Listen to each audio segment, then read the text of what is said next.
The year 2017 marked a period of social, political, and economic upheaval for Venezuela, a time of anti-government protests that left 120 dead, elections won by the ruling party and described as fraudulent by the opposition, and a closing day with unprecedented hyperinflation.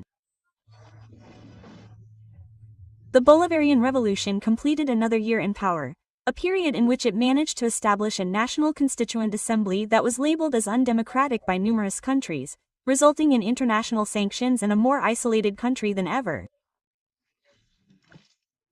The already high political temperature in Venezuela soared on March 31st, when the Supreme Court sought to deal the final blow to a parliament with an opposition majority that had already been decimated by previous rulings by taking on the functions that the Constitution recognizes for the chamber. The Supreme Court's ruling, which it later reversed and partially revoked its measure against Parliament, sparked outrage in anti-Chavez Venezuela and unleashed a new wave of protests that challenged the authorities' control over public space and focused the world's attention for months.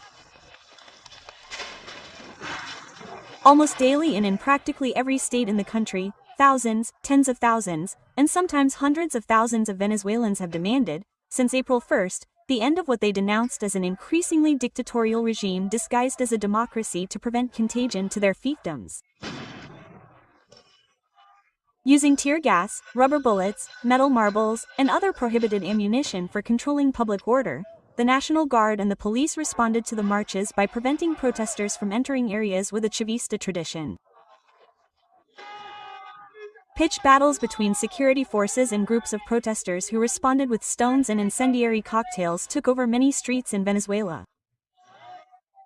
Faced with growing tension, President Nicolas Maduro made a unilateral proposal on May 1 to call for the election of a constituent assembly without prior popular consultation, which he claimed would restore peace and tranquility to the country. Far from quelling the protests, the announcement exacerbated feelings, despite the intensity of the protests and the 7.6 million Venezuelans who voted against the Constituent Assembly.